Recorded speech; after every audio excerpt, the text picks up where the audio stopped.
The snowstorm had come out of nowhere. Braden had just finished stacking the last of the chopped wood when a sharp howl pierced through the wind.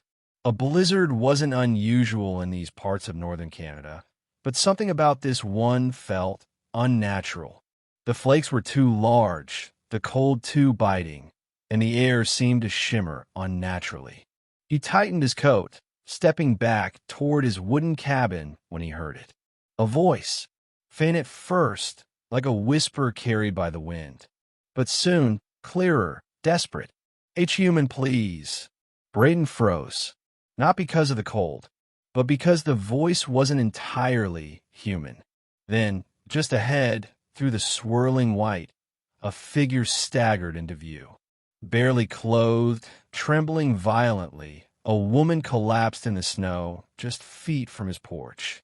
Her skin shimmered with an iridescent hue, bluish tones flickering beneath a layer of frost. Long black hair clung to her face, drenched. Her lips were blue, and her eyes, alien. Slitted pupils, glowing faintly violet. "I'm freezing," she whispered, her voice hoarse and cracked. "Let me in, please. I'll reward you. Anything you want." Braden's first instinct was to be cautious. She was clearly not from Earth. He'd seen enough footage from the news. For the past year, Earth had begun encountering rogue ships, mysterious landings, and whispers of off-world fugitives. Some were dangerous, but many were just lost. He stared at her for a moment. Vulnerable, frost clinging to her skin. Her legs had deep scrapes as if she'd run through thornwoods. He made a choice. He stepped forward, lifted her light frame into his arms, and carried her into the cabin. Inside, the warmth wrapped around them both like a lifeline. Braden laid her on the rug near the fire, throwing a thick blanket over her shaking body. Steam began to rise as her skin adjusted, and a faint glow emanated from her fingertips. She blinked slowly, her expression a mix of gratitude and caution. "Why did you help me?" she asked after some moments of silence. "You were dying," Braden said simply. "Even if you're not from here, that doesn't mean you deserve to freeze." She stared at him for a long time, as if measuring something within him. Then, slowly, she sat up, pulling the blanket around her. "I am Sirida, from Naren 3, she said, her voice gaining strength. "We don't usually beg, but I had no choice." Braden raised an eyebrow. "Why were you out there like that, barely dressed in a snowstorm?" She hesitated. "I escaped," she said finally. "I was a captive, a prize, traded between warlords in your outer colonies. I hijacked a pod and landed here. I didn't expect this cold." Braden felt a pang in his chest. Her words carried weight and pain. "You're safe here," he said. "No one comes this far north. You can stay till you figure out your next move." She blinked, then smiled faintly. "Thank you, Braden." Over the next few days, Sirida slowly recovered. She explained more. Her people were once part of a great alliance, but her planet fell during the Tarkhan Wars. Survivors scattered. She had been captured during a raid. Braden learned that her glowing hands were a result of bioenergy manipulation. She could heal, generate light, even power electronics for brief bursts. "Your tech is primitive, but charming," she'd say with a smirk while poking at his old radio. In return, Braden taught her how to cook eggs, patch up torn clothes, and introduced her to the glory of black coffee. They grew closer.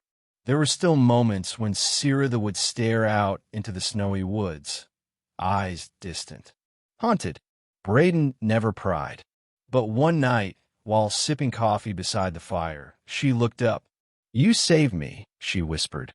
"Not just from a cold, but from becoming a thing. A trophy." Braden nodded slowly. "You're not a thing, Sirida. You're someone. Someone strong." She reached out, her fingers brushing his. "You're kind. I owe you." He laughed. "You don't owe me anything." But her gaze intensified. "You don't understand what that means to my kind. When we owe a life debt, it's sacred, and it comes with a reward. What kind of reward? She leaned in closer, her voice like silk. Whatever you desire, human. My knowledge, my power, my companionship, my body, my people's secrets. Anything you want. Braden pulled back slightly, eyes wide. Sira, I didn't save you for a reward. She smiled, a bit sad, a bit hopeful. Then perhaps I'll reward you anyway, in the way I choose. Then came the signal. 3 days later, a strange humming noise vibrated through the trees. Sira shot up, face pale. They found me. Who? The scavengers. The ones who bought me last. They must have tracked the pod. She paced rapidly. Braden, if they find me here, they'll kill you. And take me back. Braden stood. Then we fight. She blinked. You would fight for me? I already did, when I carried you inside. This is just round 2. She smiled, but this time it was fierce. Then we make a stand. That night, the forest lit up. 3 figures in shimmering armor arrived, scanning the area with drones. Sira and Braden set traps using old hunting gear and a few tricks from her world. When the first mercenary triggered a snare, Braden shot a flare, blinding him. Sira struck with a pulse of energy that knocked the second off his feet. But the third one, massive, armored, and armed with a plasma lance, rushed Braden. He was thrown against the cabin wall, blood at his lips. No! Sira screamed, her hands glowing so bright the snow sizzled beneath her.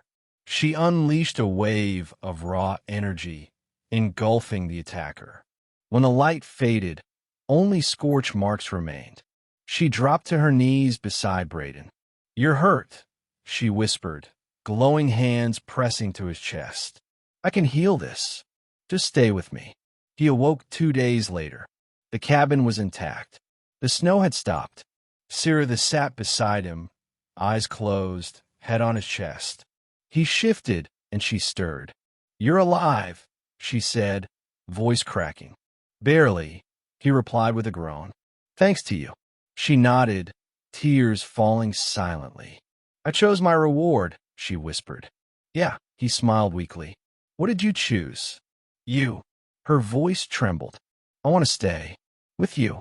Not out of debt. But because I want to. He reached up, brushing a strand of hair from her face. Then stay. She leaned in, pressing her forehead to his. I'm not going anywhere, Braden. Not now. Not ever. Epilogue. The years passed, and the forest knew peace again. Braden and Sira built more than a home. They built a sanctuary. Occasionally, other alien refugees arrived. She helped them. He taught them. And in time, the stars whispered not just of war, but of a cabin in the snow, where a kind human and a fierce alien woman offered hope, warmth, and love.